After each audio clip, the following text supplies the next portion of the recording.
All right, let's jump right in. We're going to be talking about a whole new way to think about securing what are called agentic AIs. These are the AI systems that can actually go out and do things in the world, not just spit out answers. And securing them? Well, it's not about just finding the next bug. It demands a totally different playbook, one that's actually grounded in systems theory. So we're going to break down exactly what that means and why it's such a massive shift for anyone who's deploying AI right now. And this quote from the paper we're looking at, it just nails the core problem, doesn't it?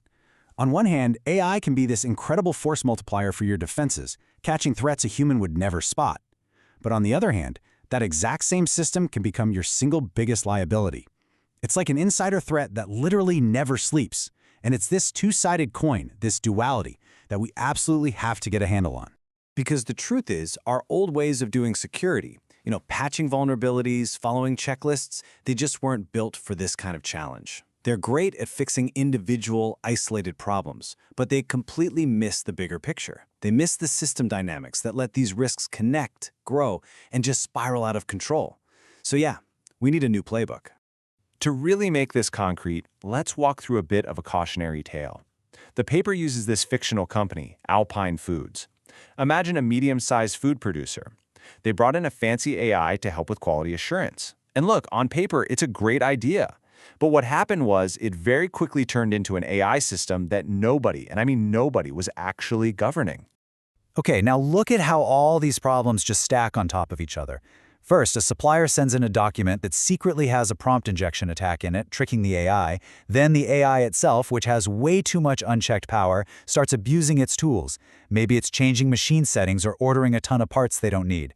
Meanwhile, the model, which was trained on data from the summer, starts making bad calls in the winter. That's model drift, and it happens silently.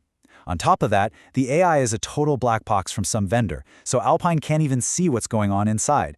But maybe the scariest part? The human inspectors got lazy. They just started trusting the AI, rubber stamping its decisions without a second thought. You see, this wasn't one little bug, it was a total, system-wide breakdown. And that story gets to the heart of the argument here. The real issue at Alpine Foods wasn't a single flaw you could just patch and forget about. No, it was the dynamic of the entire system. And fixing that requires this huge shift in how we think, moving away from just hunting for individual vulnerabilities and towards what the paper calls regulation. So let's really look at these two mindsets. The vulnerability mindset, that's traditional cybersecurity, right? It assumes the system is basically static, you find a bug, you patch the bug, you're done. It's kind of like playing whack-a-mole. But an AI system isn't static at all, it's adaptive. It's constantly learning and changing. The regulation mindset embraces that. It's not about patching holes. It's about managing the system's behavior, understanding its feedback loops, setting up constraints, and making sure the whole thing stays stable even as it evolves. So here it is, the big takeaway. We have got to stop treating AI security like a game of finding individual bugs. We have to start seeing it for what it is, a regulation problem. And I don't mean government regulation, I mean regulation in the original, cybernetic sense of the word. It's all about building a system that can regulate itself and stay stable, no matter what kind of chaos gets thrown at it. Okay, so how on earth do we actually do that? Well, the paper suggests we use a systems-theoretic lens. Think of it like a Rosetta Stone for AI security. It helps us translate these super complex New World problems into concepts from cybernetics and systems theory that are actually really well understood. It gives us a whole new language to even talk about and then solve these issues. The first big idea comes from W. Ross Ashby, and it's called the law of requisite variety. You can basically think of it as the physics of control. It says that for any system to be stable, your set of responses has to be at least as varied as the set of problems you're facing. I mean, if attacks can come at you in 1,000 different ways, a defense that only has 10 tricks up its sleeve is guaranteed to fail. Your defenses have to be just as creative and flexible as the threats are. Next up, we've got Donella Meadows and her work on systems dynamics, which is brilliant at explaining why complex systems always seem to surprise us. She talks about stocks, things that accumulate silently, like water filling up in a bathtub. At our fictional company, Alpine Foods, that model drift and the human complacency, those were stocks of risk that were just piling up invisibly for months. By the time they saw the flow, the actual incidents happening, the tub was already overflowing. It was too late. We have to watch the silent stocks, not just the loud, obvious flows. And the third piece of the puzzle is Stafford Beer's viable system model. This is amazing. It's basically an organizational blueprint, an anatomy for governance. It shows you how to structure your company or your team to have the right feedback loops, the right independent oversight channels, all the stuff you need to actually manage this kind of complexity. It's not just theory, it's a structural plan. Okay, that's enough theory for a minute. Let's get practical. How do we take all these cool ideas and actually turn them into a real security blueprint? How do we build an architecture that gives us genuine control over one of these AI systems? So, the proposed architecture really stands on three big pillars. First, you've got 4 trust zones, which basically build walls to separate untrusted data from the places where real actions happen. Second, and this is huge, a policy enforcement point, or PEP, which is a simple, non-AI gatekeeper. And third, something called a system 3-star audit channel, which is just a fancy term for a logging system that is completely tamper-resistant, one that the AI can't ever mess with.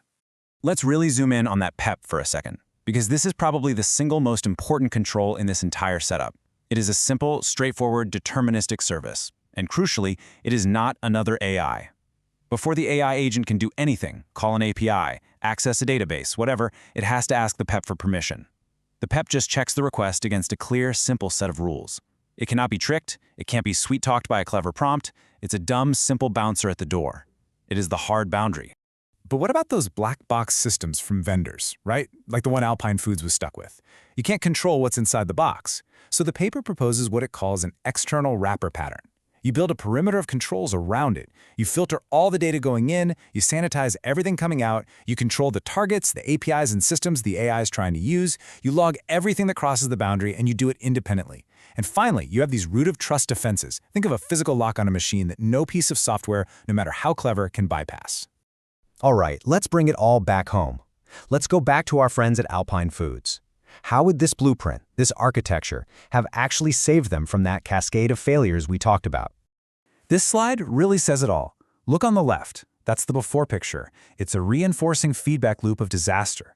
The AI seemed to work well, so the humans checked it less. Because they checked it less, they missed more of its errors, which ironically made them trust the AI even more. It was a death spiral.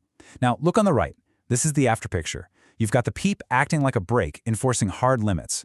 You have that independent audit channel which spots the model drift early. That creates a balancing feedback loop which pulls the system back to safety. You've used architecture to break the failure loop and stabilize the system. So what can you actually do about this, like right now?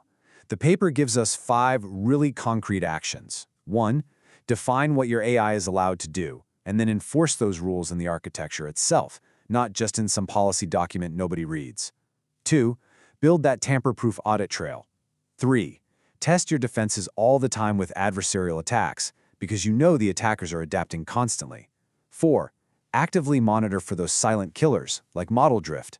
And 5, and this is so important, decide what your risk appetite is, how much autonomy you're truly comfortable with, before you deploy, not after something has already gone sideways. And that really leaves us with one final, crucial question that you have to ask about any AI system you have running right now. Is it truly being governed with hard-enforced boundaries and real independent oversight? Or is it just an unmanaged experiment that's silently racking up organizational risk, just waiting for the day it finally surprises you?